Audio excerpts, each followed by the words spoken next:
Yan, birthday ni Ate Gladys.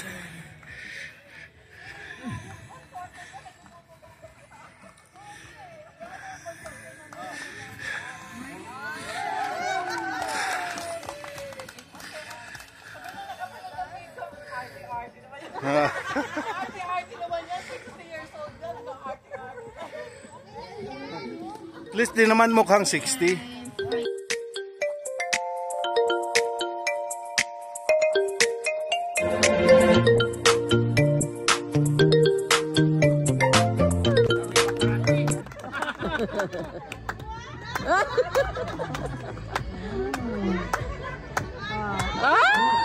Huwag kayo, isang beses mag 60 lang ha.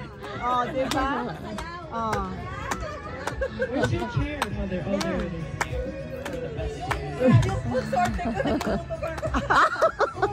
Ayan na yung konsorte, mamaya na lang.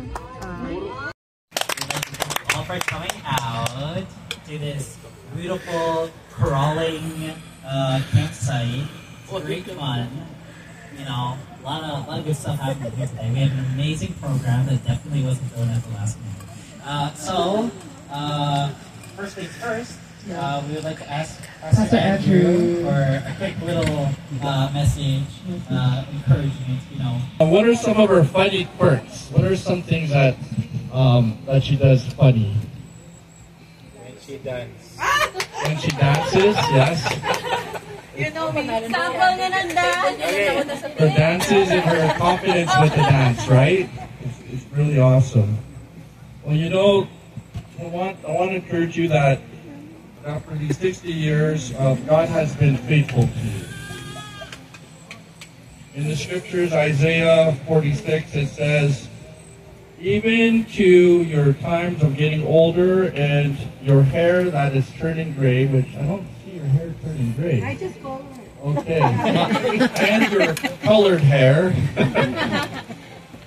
I am he who will sustain you. I have made you and I will carry you. I will sustain you and I will make sure you are safe. Just as the psalmist declares that as your hair turns gray, it is a crown of splendor. It is attained in the way of righteousness that is written in Proverbs 16:31.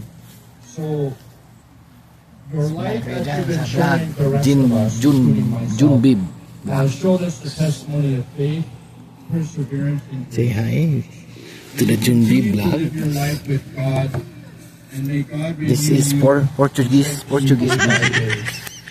Whether it's the quiet moments or active service, He calls you to press forward, to continue bearing fruit, and bless those around you. Can we agree that Gladys has blessed all of us? Can we say that? Yes. You know, Gladys, without you, we wouldn't have this party. Right?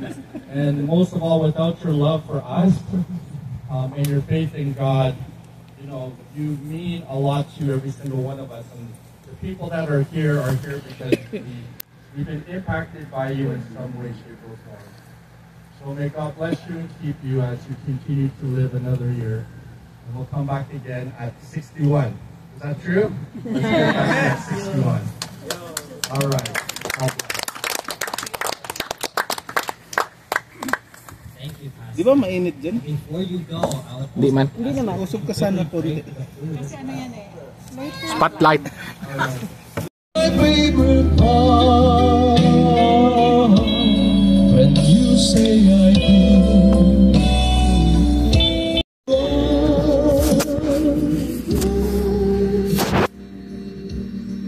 When you say I do.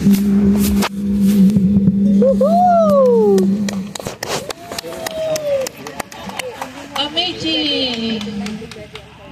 Yan guys. Bawal pala dito ang mag-microphone daw. Hindi pwede. Sabi nung ano. Hindi maganda guys. Hindi maganda dito pala pag may mga party kayo.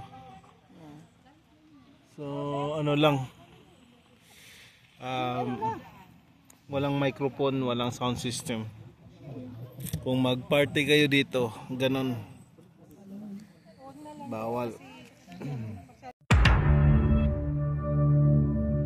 thank you for being a good mother of our. That is not good. Oh, kiss uli!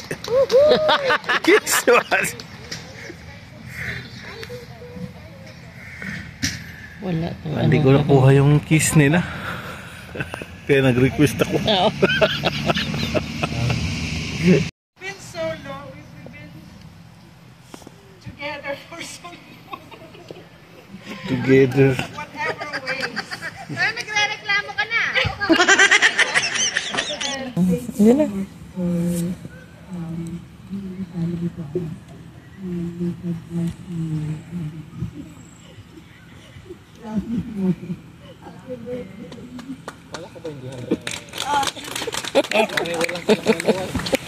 Ating Gladys, lahat ng sinabi nila, yun na rin.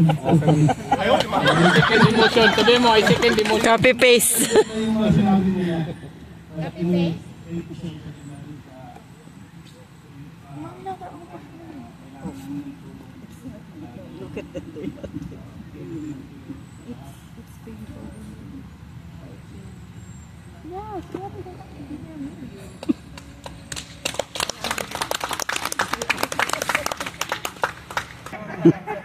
Sana sinama niyo ako para mas maganda, di ba, Ten?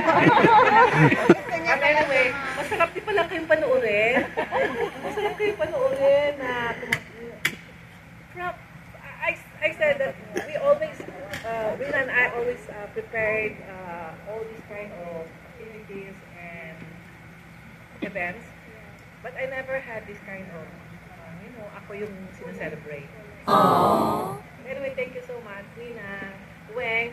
Weng is Lulbog Lilita, but you're here. I'm glad. Yay! So, and also Andy and Cheng and the kids, thank you for coming over. I know mahirap kasi uwi kayo. Thank you, Ana. And of course, from Lethbridge, Pastor Andrew and Melody. And of course, Tito Weng and Alex, grandmother and grandfather of Kaiser, the other half of Kaiser's grandmother and grandpa. So, that's very also, yung parang abrupt plan. So, anyway, thank you so much for the bottom of my heart. I love you all!